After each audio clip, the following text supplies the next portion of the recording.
সবাইকে আজকের আয়োজনে দারুণ একটা স্বাগতম। আজ আমরা ওয়েস ম্যাককিনের লেখা বিখ্যাত বই পাইথন ফর ডেটা অ্যানালিসিসের উপর ভিত্তি করে চমৎকার একটা ট্যুরে বের হব। যারা ডেটা নিয়ে কাজ করেন বা করতে চান তাদের জন্য পাইথনের বিশাল ইকোসিস্টেমের একেবারে পারফেক্ট একটা গাইডলাইন হতে যাচ্ছে আমাদের আজকের এই আলোচনা। বইটার কাভারে থাকা ওই গোল্ডেন র্যাম্পড এলিফ্যান্ট শ্রুয়ের ছবিটা নিশ্চয়ই অনেকেরই চেনা। ডেটা সায়েন্সের জগতে এটা রীতিমতো একটা ক্লাসিক, কিন্তু সমস্যা হলো এত মোটা আর টেকনিক্যাল একটা বই একা একা পড়ে শেষ করাটা বেশ সময় সাপেক্ষ।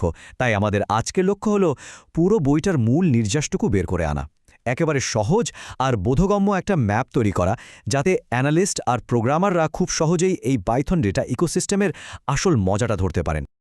আচ্ছা, শুরু করার আগে একটু দেখে নেওয়া যাক আমাদের আজকের রোডম্যাপে কি থাকছে।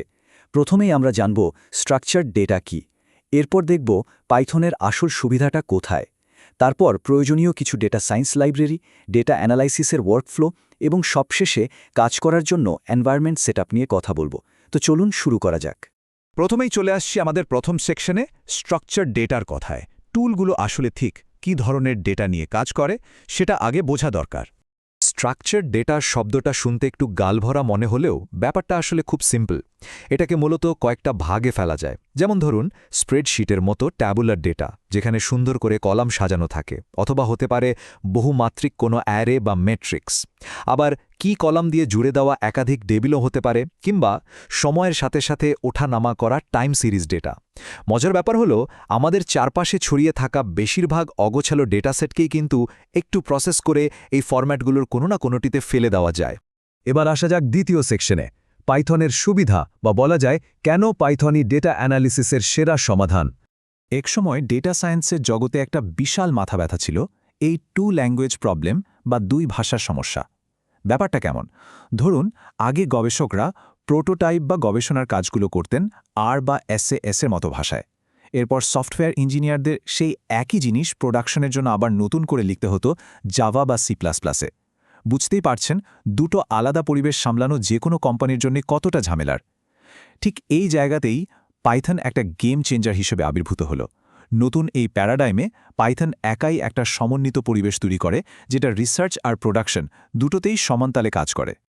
পাইথনের আর একটা জাদুকরী ক্ষমতা হলো এর গ্লু কোড হিসেবে কাজ করার সামর্থ্য। একদম আঠার মতোই পাইথন খুব চমৎকারভাবে C বা ফরট্রানের মতো পুরনো কিন্তু ভীষণ শক্তিশালী লো লেভেল ভাষাগুলোকে একসাথে জুড়ে দিতে পারে। এর ফলে প্রোগ্রামাররা চাইলে খুব সহজেই তাদের কোডের ধীরগতির অংশগুলোকে ফাস্ট করে নিতে পারেন, তাও আবার পাইথনের ওই ইউজার ফ্রেন্ডলি পরিবেশের ভেতরে থেকেই। দশকের পর দশক ধরে তৈরি হওয়া লেগেসি গাণিতিক কোডগুলোকে এক ছাদের নিচে নিয়ে আসার এই আইডিয়াটা আসলেই অসাধারণ। এখন প্রশ্ন হল পাইথনের এই চমৎকার ইকোসিস্টেমের ভেতরে আসলে কি আছে।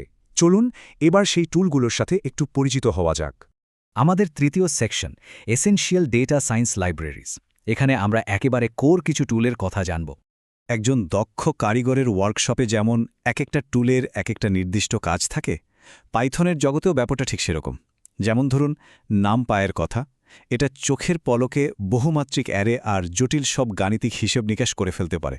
এরপর আছে প্যান্ডাস, যেটা ট্যাবুলার ডেটা ফ্রেমের মতো হাই লেভেল ডেটা স্ট্রাকচার নিয়ে কাজ করার জন্য আক্ষরিক অর্থেই অদ্বিতীয়। ডেটাকে ভিজুয়ালাইজ করতে বা দ্বিমাত্রিক গ্রাফ বানাতে চাইলে লাগবে ম্যাটপ্লট। আর যদি মেশিন লার্নিং বা মডেলিংয়ের কাজ করতে হয়, তখন সবার আগে ডাক পড়বে সাইকিট লার্নের। এ প্রসঙ্গে বইয়ের লেখক ওয়েস ম্যাকেনির একটা কথা না বললেই নয়। 2008 সালের দিকে তিনি একটা কোয়ান্টিটেটিভ ইনভেস্টমেন্ট ফার্মে কাজ করতেন।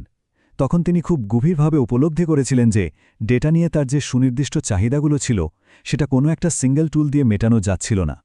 তিনি এমন কিছু খুঁজছিলেন যেখানে সব কাজ এক জায়গাতেই করা যায়, আর ভাষাটাও সাধারণ সফটওয়্যার ডেভেলপমেন্টের জন্য উপযুক্ত হয়। আর জানেন তো, ঠিক এই প্রবল প্রয়োজন থেকেই জন্ম নিয়েছিল আমাদের সবার প্রিয় প্যান্ডাস প্রজেক্টটির। এবার আমরা ঢুকছি 4 নম্বর সেকশনে, ডেটা অ্যানালিসিস ওয়ার্কফ্লো।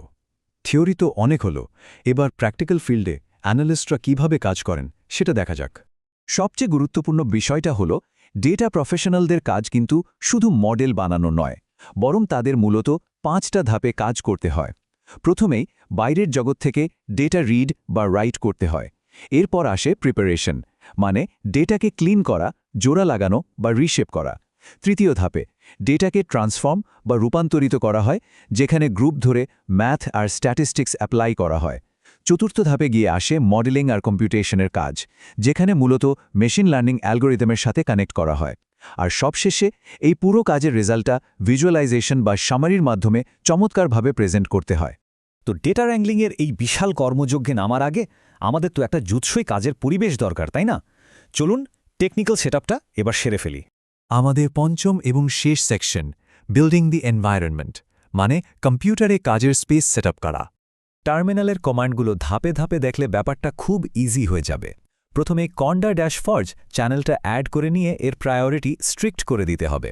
এরপর আমরা পাইডেটা ড্যাশবুক নামে একটা নতুন এনভায়রনমেন্ট তৈরি করব, যেখানে পাইথনের 3.10 ভার্সনটা ব্যবহার করা হচ্ছে, যাতে করে বইয়ের উদাহরণের সাথে সব মিলে যায়।